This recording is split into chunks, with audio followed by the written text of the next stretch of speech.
Are you one with the Force? Do you have a strong desire to best in combat your foes with the strongest light side Jedis that we know? Well, then I have the perfect deck for you. It's Luke Skywalker, he has shields, and he has so many outs to victory. Greetings Internet, DDA here, and if you've been a fan of my Diablo 4 content, fear not, we are still going to be releasing Diablo 4 content. However, over the past couple weeks, a new trading card game that has released has taken almost all of my attention. That is the Star Wars Unlimited trading card game. It is extremely fun. The mechanics are simple and easy to pick up. The cards look beautiful. And however, while the game is easy and simple to pick up, it has an incredible amount of depth and nuance to the gameplay. Any fans of Star Wars Destiny out there, which I was a huge fan of Star Wars Destiny. If you like Star Wars Destiny, I highly recommend you check out and pick up Star Wars Unlimited. So let's just check out this mono blue Luke Skywalker shielding deck that I've been working on since the set's release. So you might be asking yourself, why mono blue? Well, the answer is a simple card called Vigilance. This card alone is enough to enable the mono blue strategy. Basically, I did not feel like adding a secondary color. I know I see a lot of Luke green running around lately, and I've been using Luke a lot, Luke the unit, and he is very strong. However, he really only shines if you're having your units destroyed. He's really just kind of a weak version of Count Dooku otherwise. So, I didn't feel like ramping to Luke was enough to just kind of command and take over the entire game. I really felt like this deck spikes at the 4th resource turn, and I'm going to go over why that is when we get into the deck profile video. But I felt like the inclusion of Vigilance on 4, is specifically in the aggro matchup, gave it such a commanding stance in the early game that to make this a true mid-range deck, and that it can kind of pivot. It can pivot either more towards an early game strategy against your early game aggro decks, which we have been seeing a lot of lately, and then likewise also pivot to a more late game strategy against your late game control decks. So true mid-range here. I love this deck. It is, I would say, a medium to hard deck to use, just because every card has multiple ways you can use it, and there are so many, you have to kind of mix up your strategy, you have to change your strategies mid-game, so that, for that reason, it's a little bit difficult to use, but not too bad. So of course, starting out here with our leader and base, Luke Skywalker, greatest arguable Jedi to exist. He's very, very strong in this game. I feel like he's only going to get better as we realize the power of shielding. Shielding allows you to trade units very, very effectively in combat, which just goes to show, how much of a strong mid-game strategy this is. Shielding allows you to play a lot of units on the field and keep those units on the field by using the shield to trade for damage and mitigate the opponent's damage while you're trading, but also keeping your units on the field to use to push damage. This is an aggressive build. You are going to want to go aggressive against the opponent's base as early as possible, and games that I find that I lose with this deck are games that I wait too long to go aggressive, because certainly this is not an endgame build. If you wait too long, the endgame decks will take over.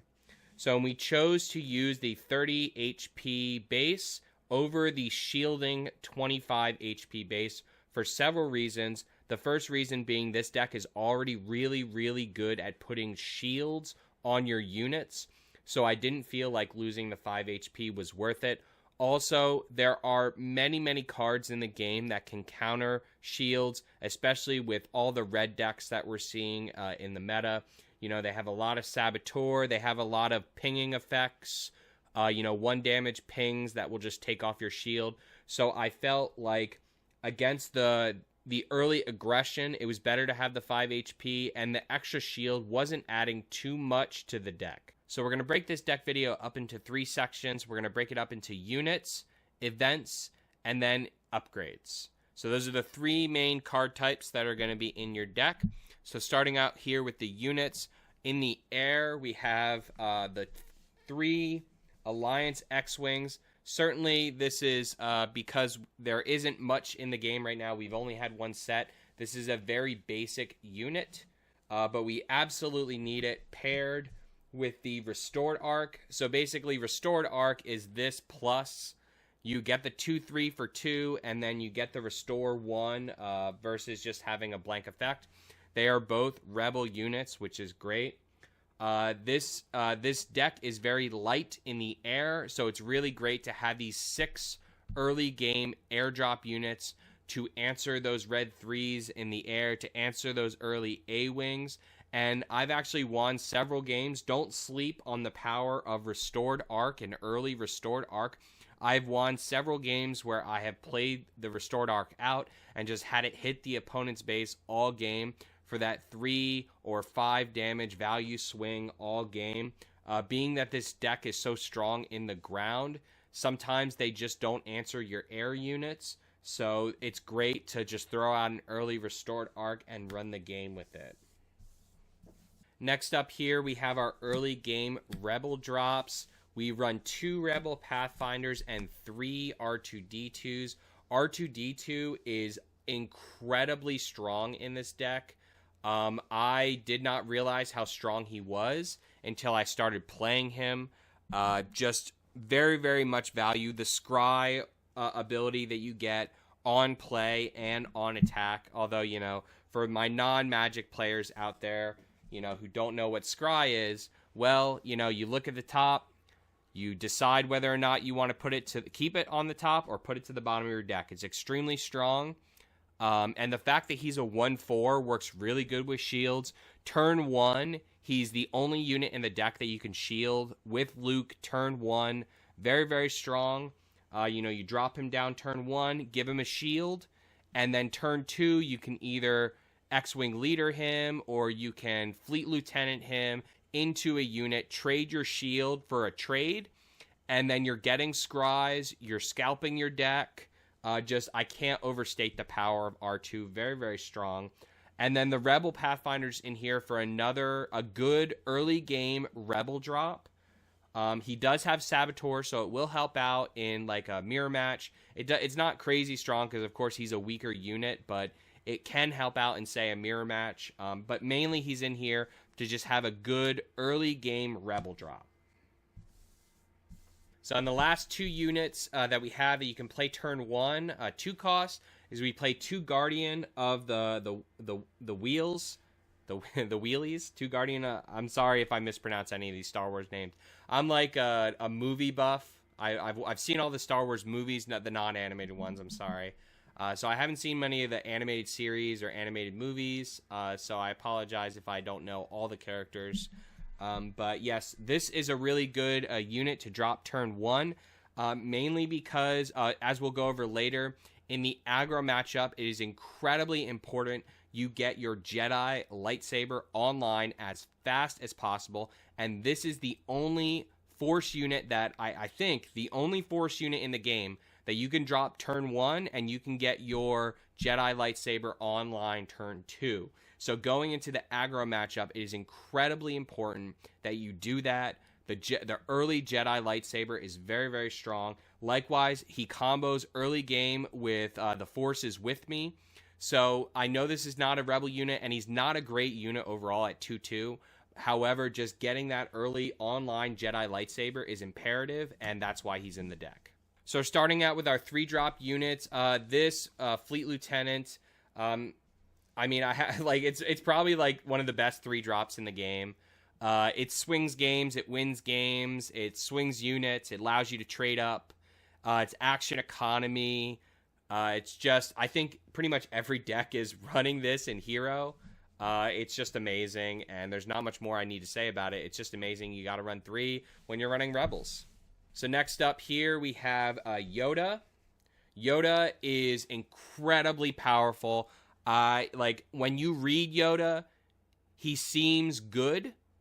When you play Yoda, you realize that he is like S tier 3-drop. Certainly, you know, and as we move forward, like all these drops, like the 3 drops can be played for 4, right? Because you can play Yoda on turn 3, like when you have 4 resources, pay him for 3 and then give him a shield. So that's like adds to the versatility of this deck. But I can tell you that specifically when it comes to Yoda, usually you want to drop him turn 3. You want to get that Restore 2 online as fast as possible. Plus, even if they answer him, even if like they take down him or power the dark side or something like that, you draw a card. So, and then also, this deck does have a secondary mill strategy, which I'll go over a little later. But in the event that you do happen to mill the opponent down, you can make them draw a card to do damage. So, certainly you're not going to do that pretty much ever, but it is an option for you if you get to that point. Yoda, just the Restore 2 is just so strong. The fact that he has 4 HP, and just enables, you know, the forces with me, your lightsabers, really, really strong unit, S tier in this deck. Of course, it would not be a Rebel deck without 3 Wing Leader. This is incredibly strong with R2, incredibly strong with all the air units that you can drop. Rebel Pathfinder can get this. These experience can go on Luke. They can go on Cannon. They can go on all of your great units, except I think there are 9 non-Rebel units in the deck, which is unfortunate, but, you know, that's 70-80% of the units that you play are Rebel, so this works on most things and allows you to trade very, very well. It's a great unit. Speaking of great Rebel units, now getting into the 4 drops, we have 2 General Dodonna here. Very, very strong. Again, affects your R2, affects 80% of the units in your deck, you know, 70% of the units in your deck. So this is extremely powerful, especially because it affects Luke. It gives Luke 5 damage versus the 4 that he normally has. So that allows you to trade very effectively. A lot of units have 5 HP. You know, a lot of 3 and 4 drops have 5 HP. So this is always great to drop. I see this, so turn 4 is our big turn with this deck.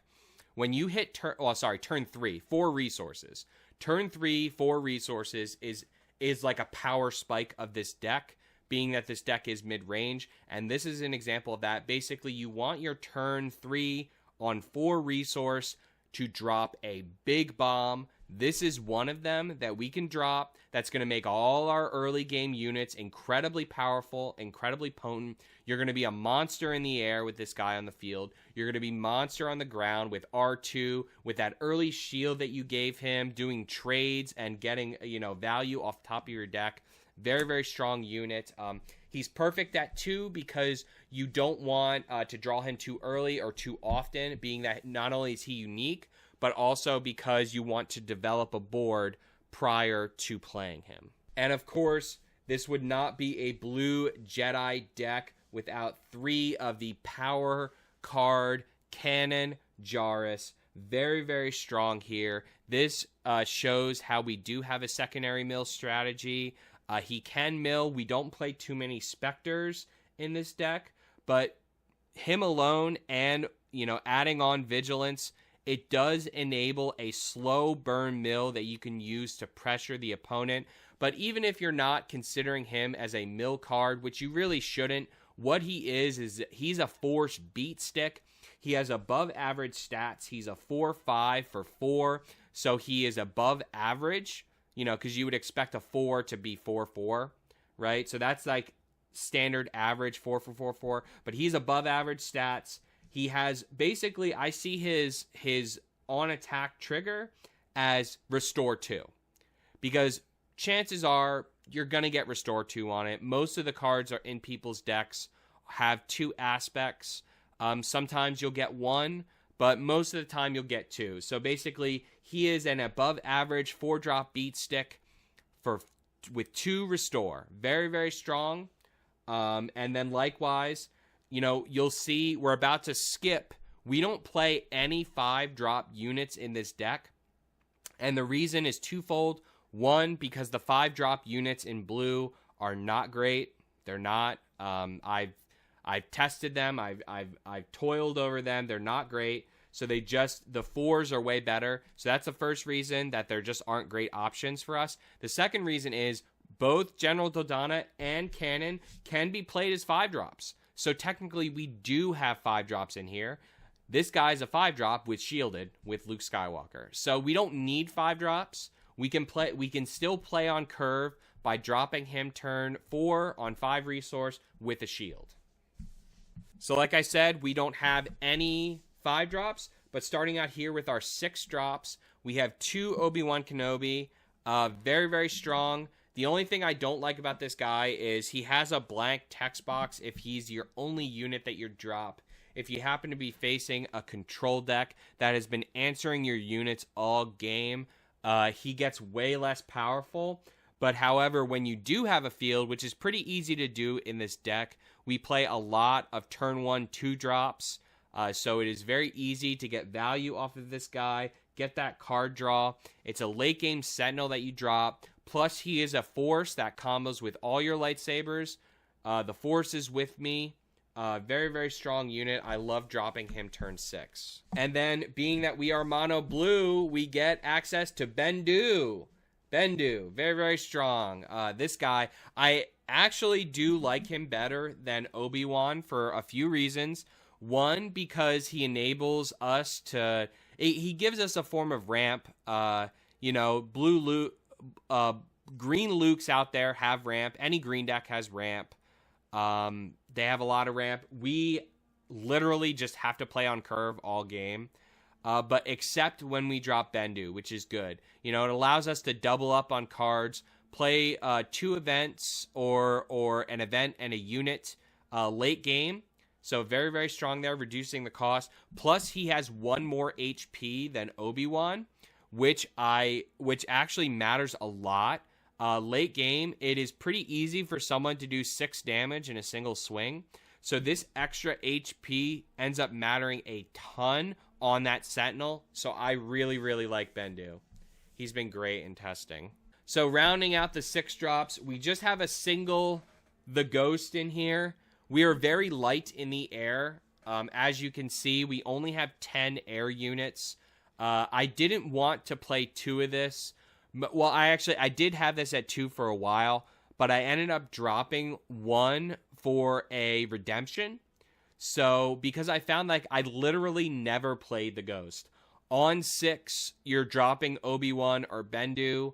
On 7, you're dropping Luke.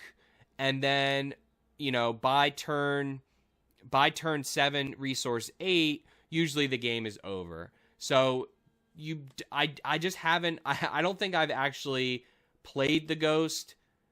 I think I've played it maybe once or twice in the 30 or so games I've had with this deck.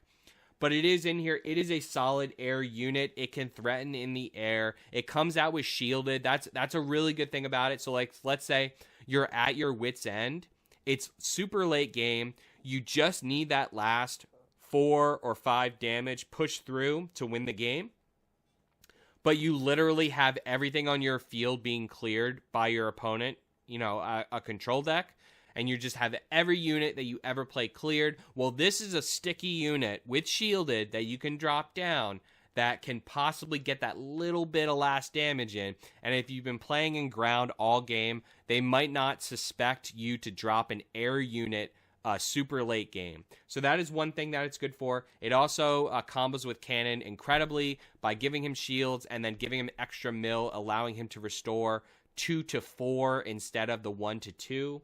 So very strong there. But like I said, I think it's fine at 1. It just doesn't really, it's not strong enough to play multiple copies in my opinion. And then of course on 7, we also have 2 Luke Skywalkers. This unit is very strong to end the game. Give that unit -6/-6. Clear the board. Clear off a Sentinel. Clear off a lot of damage.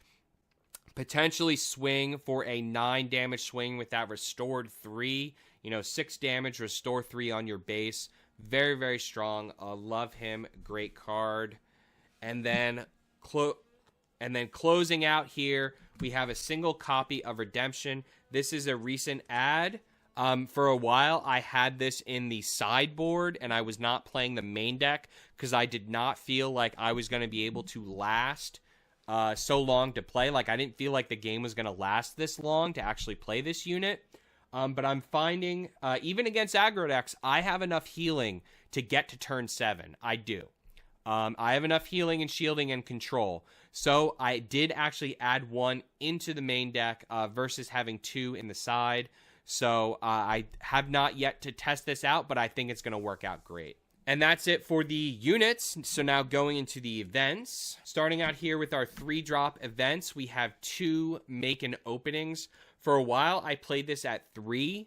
It's really good early game to get that that swing. You know, you trade unit for unit, but your unit survives. You can actually do a really cool trick with make-in opening where you attack someone who has 0 attack, and then you actually can save your shield. So, like, let's say you gave R2 a shield, or you gave your Rebel Pathfinder a shield or something like that, maybe an air unit, and you're swinging into their red 3 with your X-Wing. Well, you not only do you survive, but you also keep your shield because they didn't do any damage. Great there. So I only play this at 2 because it's not great drawing it turn 1 or turn 2 because you don't have any damage on the base. Yeah, and that's the main reason. It's more for a turn 2, 3 swing for value. So I have it at 2. Next up here, the whole reason that we run mono blue is we have 3 vigilance in the deck. This card is, I cannot overstate how strong this card is. This card is takedown plus. It is a takedown plus 5 heal. It is a takedown that you can also mill with. So this is really the card that is enabling the mill strategy. And for those of you out there who say other decks can do it, like, for example, if you do play Green Luke, you can still run Vigilance for 6. But running Vigilance for 6 is not great. It's still okay, but being that this kills a unit with 3 or less remaining HP, if you're playing it turn 5 or turn 6, it becomes significantly less powerful because chances are every unit that they're playing has more than 3 HP, so then you're going to have to like trade units into it in order to Vigilance. It gets really clunky. So this card is like S tier at 4, but probably like I'd give it like a B plus on 6. So it really has a home here in mono blue. And then likewise, you do have the option to mill them 6. The other reason why I feel like mono blue is great versus the blue-green Luke that we've been seeing a lot is blue-green Luke, and I feel like the problem that most green decks have is they will crumble to aggro. They will get destroyed by early aggression. And, when you're doing 12 to 14 damage turn 4, it's pretty hard to recover from that. Especially if like you spend a turn to use resupply. So what Vigilance does for you is it puts the aggro match in your favor. Turn 4, you have not only a unit kill, but you also have a 5 heal. It basically just ensures that you are going to get to your deploy Luke. You are going to get to your Luke unit. You are going to play your big units. When you play at least 1 Vigilance per game, and any more on top of that is gravy. S tier. It's the whole reason we run mono blue. Another reason why I love mono blue so much, but specifically just blue in general, is this card. The Force is with me. Such a strong card. This card is action economy. It gives value town to one of your Force units. It gives you a shield. It gives you 2 experience. For 4 resources, this is a huge, huge swing. If you just compare this to X-Wing, X-Wing is a 2-1 body that gives 2 experience. For 3, this is 1 more, gives 2 experience and a shield, and it allows you to immediately swing. Very, very strong, especially late game. Late game, this is your game sealer. This, like, action economy is so important late game. Who claims can basically swing a game. getting that early claim, dropping down the forces with me, using your resources, getting a huge swing with Luke, restoring maybe, doing 8 damage or more if you attach a lightsaber to him, and then getting that claim to seal out the game. That is what the forces with me is good for. S card in this deck for sure. So then, likewise, this is a mid-range deck. So being a mid-range deck, our biggest turn is 4, and you can see that with the last 3 cards being dropped on 4. We have 3 takedowns here. This card is incredibly powerful. Takes out Sabine, takes out Iden, takes out most early game Sentinels, which is really important for this deck. This is the whole reason I'm running Takedown at 3, is really to kill all those early game Sentinels. Very important that you're not forced into certain trades. You want to pick and choose the trades that you make and push damage into the base when you want to push damage. So that's what Takedown allows you to do. And you see we don't play Vanquish in the deck. So that's one thing. We don't have, this is our last event. We don't play Vanquish. Vanquish is more of a control card, in my opinion. It costs too much. Once we get up there, even on 4, we want to start dropping our big units. And once we get to 5 and 6 resource, we really want to start dropping our big units to close out the game. So I didn't feel like Vanquish had a spot. Just because we have valuable trades, and with Takedown, we can deal with the late game units and close out the game before anything too nasty hits the board. So ending the deck profile video with the upgrades, we have 2 Luke's lightsaber here. So this is great to drop early game to push a lot of damage with Yoda. You can even drop this on R2 and make R2 a freaking a 4/5 and just start ravaging the early game with him. So that's definitely an option for this card. Of course, the best use of this card is dropping it on Luke, getting that heal and that shield.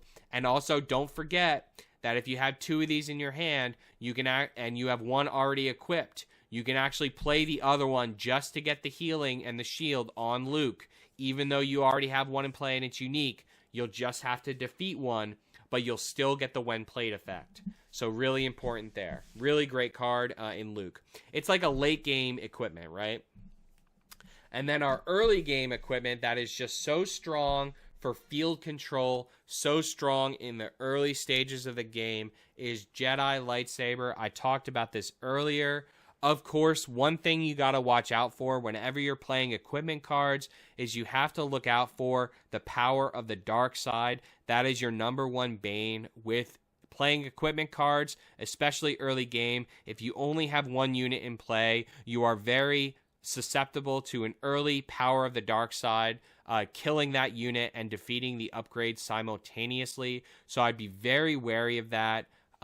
However, this incredibly powerful card is worth the risk because, against red decks, anything hero, red decks, you're going to be able to trade for days. Like I said when I talked about the Guardian, early game, you get this on it, and you can basically kill 3 or 4 units before the opponent has a chance to respond to this.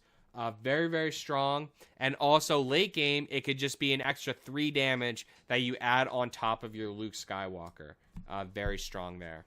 So that's it for the main deck. So now I just want to briefly go over the sideboard. The sideboard, to me, I have it broken up into 2 sections essentially. And that is 1 section to combat, push the deck towards more early game, and 1 section to push the deck towards more late game. So the early game adds in this deck are shown here. We have 2 Moment of Peace, 1 Guardian, and 1 Jedi Lightsaber in the sideboard. So this is going to be, you're going to add these in when you face a very strong aggro deck, when you think the game is going to end prior to turn 5 or turn 6. If you think the game is going to end prior to that, you're going to want to consider adding these. The Guardian and the Jedi Lightsaber is mainly in there, so you have 3 and 3 of those in the deck. so you can ensure that you can get that early Guardian lightsaber so you can start field controlling. Of course, I would only add these in against non-blue dark side decks because I'm not dealing with that power of the dark side to answer this, not dealing with it. And then Moment of Peace is really good against early aggression because I see this as I'm trading one card in my hand to save one of my units on the field. And in an early aggression match, that is invaluable. You know, I will trade one card in my hand all day to save my cannon, to save my Yoda, to save my General Dodonna, to save my Luke Skywalker. I will do that trade all day. Plus, it actually enables a nice little combo that you can do where you play Guardian turn 1, Lightsaber turn 2 for 2 on Guardian, and then you still have one resource available to play Moment of Peace. And then you can give him a shield. So then you're pretty much setting yourself up for a incredibly strong early game that you can just ride out the rest of the game with. Now, our late game cards that you're going to want to add to the late game decks when you're facing control decks, is 1 Redemption. We have an Obi-Wan here. We have 2 Vanquishes, and then a Luke's lightsaber. So this, again, is going to be when you think the game is going to last longer than, say, up to turn 6, 7, and 8. Longer than turn 7, basically. Longer than turn 6. You want to consider adding these. The Vanquishes are in there to answer the super late game units like the Devastators and things like that. You know, super late game, your home ones and all those. Redemption is in here, of course, to just have that ultimate swing as soon as you play it down. I do have a 3rd Obi-Wan in here for now, mainly because I don't own a 3rd Luke. I would probably have Luke in here over Obi-Wan if I did. And then, of course, the Luke's lightsaber, because you are 100% going to get to deploy Luke in the control matchup. So this helps you having that 3rd copy of Luke's lightsaber in the late game to be able to keep your leader alive, to be able to keep your unit Luke alive, and then just push out for the late game damage that you need. And then the final card we have in the sideboard is 1 copy of Confiscate. Just in those green matchups that happen to run Traitorous, you can sideboard this in to answer the Traitorous. It's literally just in here to answer Traitorous. So that's it for the main deck. That's the deck profile video. And like I said, you know, your best turn 1 plays is the R2 with the shield. I love that play, especially in the control matchup. Likewise, in the aggro matchup, your best turn 1 play would be for Guardian into the turn 2 Jedi lightsaber to start controlling the field. I love this deck so much. It has so many different avenues of play. Incredibly strong early game, mid game, and then still really strong in the late game. It does fall off in the late game. So make sure that you're pushing damage and ending the game before you get to the super, super late game. I hope you all enjoyed this video. We are going to be pushing out way more Star Wars Unlimited videos. We are also going to be still creating Diablo 4 videos. I have about 4 or 5 different Star Wars Unlimited decks in the works right now. So if you enjoyed this video and you like deck profile videos, please hit that subscribe button. And as always, turn your dial to Random Number Gaming for weekly updates on all the best trading card games and content.